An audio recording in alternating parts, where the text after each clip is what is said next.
Before this road existed, the south and north bays were separated by the massive, jagged cliffs of the castle headland. To get from one to the other, you had to climb over the hill or navigate the dangerous rocks at low tide. In the 1890s, the town's leaders decided to change that. They wanted to conquer the sea. They planned a massive promenade that would allow tourists to stroll along the water's edge, regardless of the tide.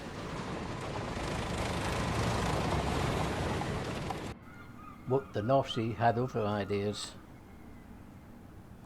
Construction began in 1897 and it was a nightmare. The workers were trying to build a wall of massive granite blocks against the full force of the Atlantic-driven North Sea. Huge stones repeatedly smashed the half-finished wall. In one night alone, waves moved blocks of stone weighing over 20 tons as if they were pebbles. The project took 10 years instead of 3, and the cost almost bankrupted the town. If you look at the base of the wall today, imagine the sheer muscle and steam power it took to set these stones in place while the tide was rushing in. On the afternoon of the 5th of August 1908, crowds lined the route, flags fluttered in the breeze and bands played. It was opened by the Duke and Duchess of Connaught, brother of King Edward VIII. Before cheering locals and visitors, he cut the ribbon and declared the road open, calling it one of the finest marine promenades in the kingdom.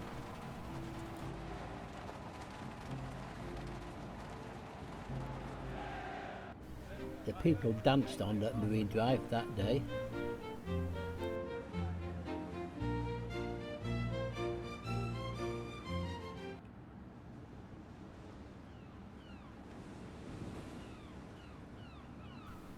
At the brand new toll house, they stood ready to collect the penny toll from walkers and a few pennies from carriages, money badly needed to pay off the huge building debt.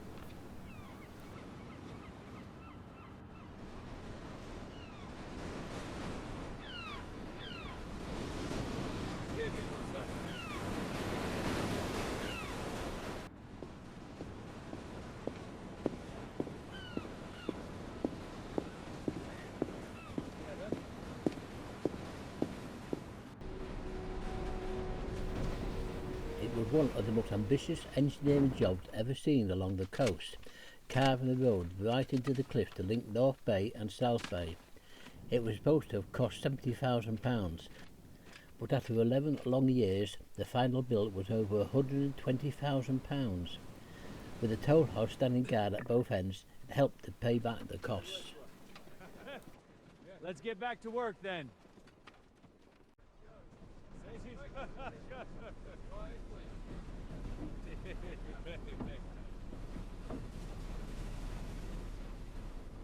But the sea is a patient enemy.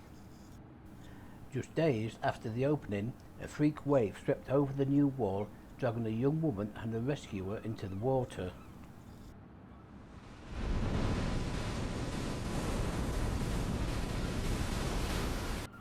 It was a sobering reminder that while humans can build walls, the North Sea remains the true master of the coast. Today, Marine Drive is a place of leisure for joggers, motorcyclists, families with ice creams, and of course, dolphin spotting. And every year, the storms cause damage on the drive.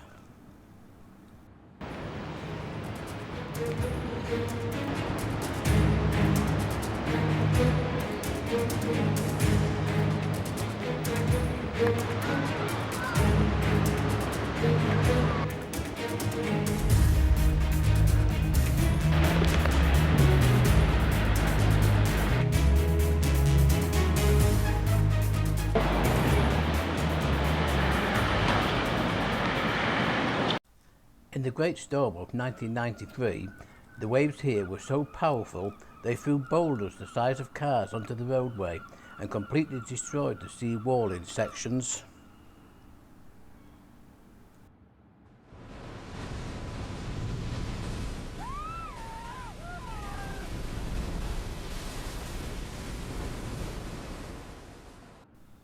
Take a moment to look out at the horizon. Somewhere out there, the Roman galleys once sailed, the Viking raiders lurked, and the German cruisers waited in the mist in 1914. You are walking on the edge of England's history. On a gale-force windy day, the waves can hit the curved walls and shoot 30 feet into the air, locally known as the wall wash. During the long, slow construction, the project became a laughingstock because of the delays. To keep tourists interested, a local prankster started a rumour of a sea serpent lived in the foundations of the new wall. It became such a popular story that people would travel to Marine Drive just to catch a glimpse of this monster among the construction cranes.